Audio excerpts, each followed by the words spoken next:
Hello po, punta po tayo dito sa Hong Kong Zoological and Botanical Garden.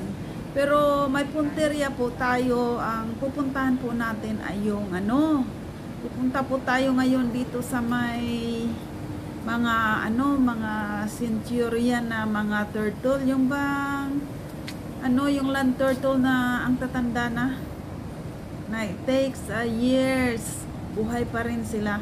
Kaya nga raw kapag nanaginip ka ng turtle, swerte daw yan dahil long life daw yan. Tingnan natin kung ano ang itsura ng mga turtle na yan. Andito pa lang tayo sa pedestal. Susubaybayin po natin, babaybayin po natin yung daan papunta doon. Kasi dalawa ito, yung sa kabila, nandoon naman po ang mga ibon, ang mga magagandang halaman. Dito naman po, may mga halaman naman pero kumbaga siya yung brusko ba. Dito hindi ganong magagandang halaman, bihira yung namumulaklak. So dito po kung makita ninyo yung sa ibaba po niyan ay yung kumbaga sa atin is Malacanang Palace. Lakad-lakad muna tayo hanggang sa makarating tayo doon sa may hagdan. Dito po maganda po ang mag-exercise lakad-lakad lang. Dito ako nag-exercise papunta doon sa may fountain. Hindi naman araw-araw, kapag gusto lang. Pag yung may time lang, ganon.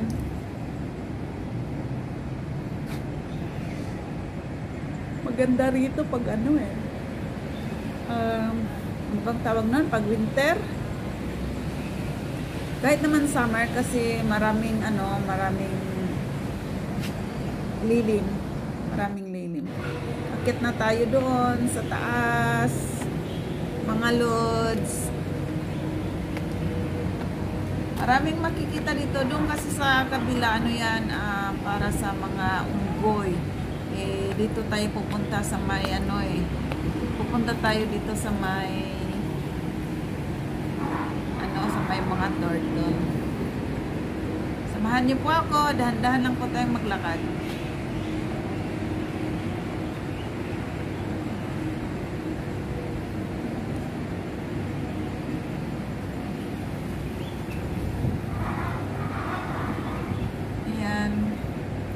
Maganda naman dito dahil umaga tanghali hapon winawalis talaga nila yung mga dumi, kaya hindi kagaya sa atin na kailangan pang So andito na po tayo sa may turtle. Yan, African spurred tortoise. Matanda na po yan siya. Maano na siya, yung kumbaga sa tao halos hindi na makakakita.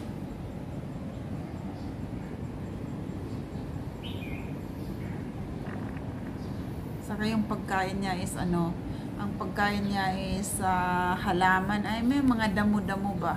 Yun palang pagkain ng mga turtle, yung mga damo-damo lang Tingnan mo, nasa cave. Halos hindi na yan makalagapay kumbaga nga sa tao, kahit nakabaston yan, hindi na makakalakad. Kumbaga dahan-dahan na, pero yung lifespan nila is napakahaba. Napakahabang lifespan. Bilib ako sa mga turtle. Kaya pala sinabi nila nasa nang maging buhay mo ay parang turtle. Mahaba. Very healthy. Hindi kasi sila carnivorous. Ang kinakain nila yung halaman. Kaya ganun. Kung ano-anong mga damo. Pero parang binibigyan rin yata nila ng mga feeds.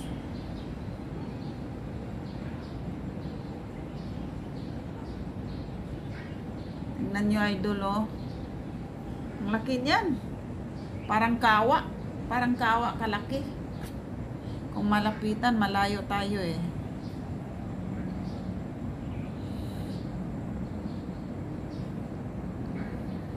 Ito isa itong bahagi sa zoological park nila dito.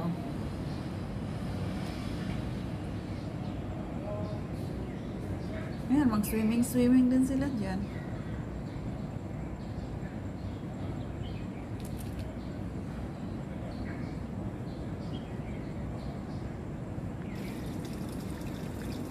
ano, maliliit, nagsuswimming-swimming.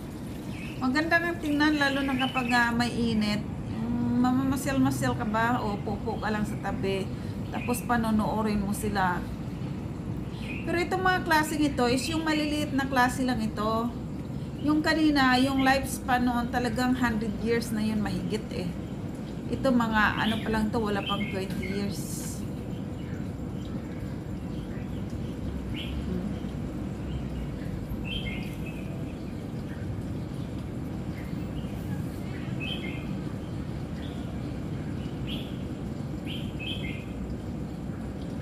Pero dito sa mga singkit, ang ginagawa nila dito is ano, mahal ito eh kapag bumili ka. Gagawin nila itong ano ng soup, lalo na kapag malapit ng winter.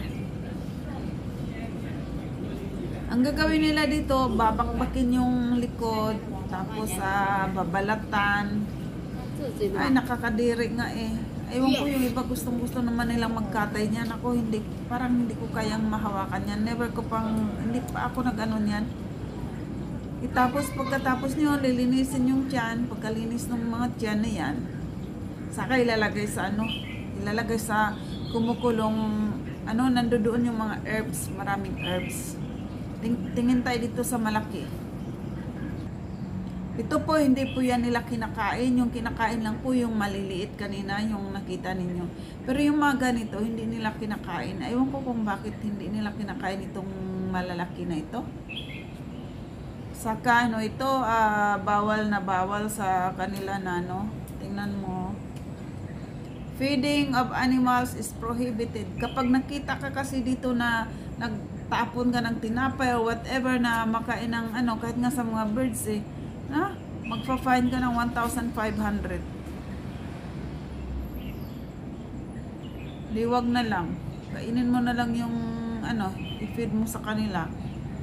Hindi ka pa magastusan.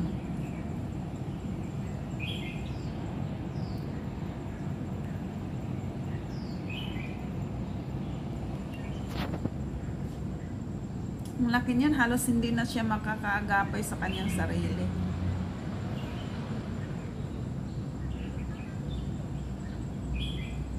Hindi na siya tortoise. Yung maliliit ang tawag ng tortoise. Pero ito ang tawag nito is turtle. Yung tortoise ang ano, ang pwedeng kainin. Pero yung turtle hindi. Hello. Hello, turtle. Diba? Ginawan pa nila ng ano, ginawan pa nila ng bahay-bahay.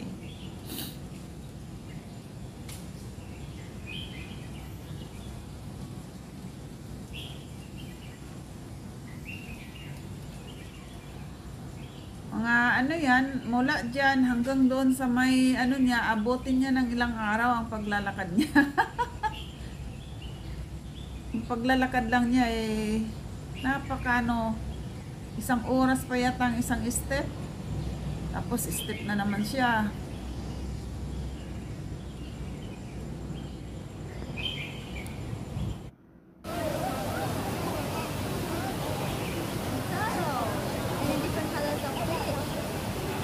Dito naman ito sa ano, sa kabila. So dinagdag ko na lang dahil para ano naman yung oras ko. So ito naman yung ano, yung maliliit na lagi silang nagbabasking kasama ang mga isda.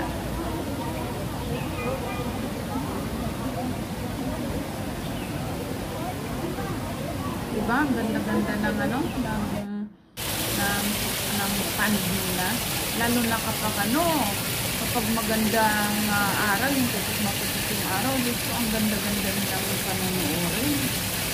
Yan lang ang ano ko, libangan. Kapag nabuboring, pupunta ko dyan. Bawal din ang magpakain ng mga isda niyan. Punta naman tayo sa ano, ganito lang mga halaman dito sa zoo. Yan. Ito daw ay ano raw itong halaman na ito eh, yung gamot. Parang herbal. Pero hindi ko na gaanong inano. Pero karamihan dito sa may zoo, ang mga halaman na mga inaano nila, mga herbal. Hindi ko alam kung anong halaman ito. Alam niyo ba itong mga lods? Ano ito, parang bunga-bunga eh. Pero maganda siya. Maganda siyang ano, bawal nga lang siyang pitasin. Bawal mong anuhin. Ang ganda nga ng mga ano rito, garden. Sana ganyan din sana sa atin kapag mayroong lugar gagawing garden.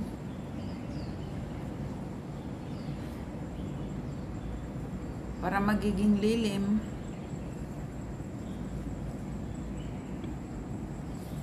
Diba? Ang ganda oh. Ano nga raw yan? Halamang gamot.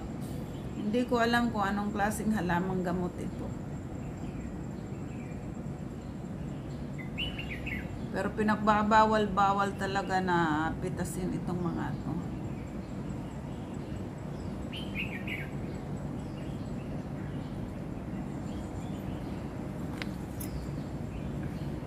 Kala ko nga nung una, yung inaano sa kuko nung kabataan, hindi naman pala. Lakad-lakad tayo. Ito rin naman ay yung mga sa daan-daan lang. Itong mga halaman na ito, yung purple na ito. Yung mga pink. Sa daan-daan lang yan. Sa zoo pa rin yan. Ang ganda nga dito kasi yung ano nila, yung mga park. Ang dadaanan mo talaga, puro mga bulaklak, mga halamang gamot. Yung mga ganun ba, yung malilibang ka habang naglalakad ka, nalilibang ka sa panunood. Diba ang ganda naman kapag ano.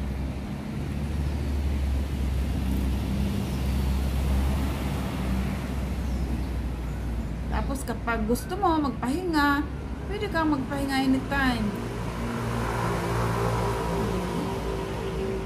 Yung kabila na yan na yung fountain. Bukas punta tayo dyan. Ngayon, dito muna tayo maglakad-lakad. Kasi maganda nga araw eh. Hindi siya makulimlim, hindi siya sobrang init. Ito naman yung ano, yung herbal flower, yung maliliit lang ito. Gamot din daw ito eh. Hindi ko rin lang din alam kung paano yan ano. Pero nakalagay kasi doon ano eh. For medicinal, ano siya, medicinal plants. Hindi ko alam kung anong pangalan nito. Yan oh, ganda. Para siyang santa na malapad-lapad ang ano. Malapad-lapad ang kanyang ano, buhaghag ang kanyang ano, crown.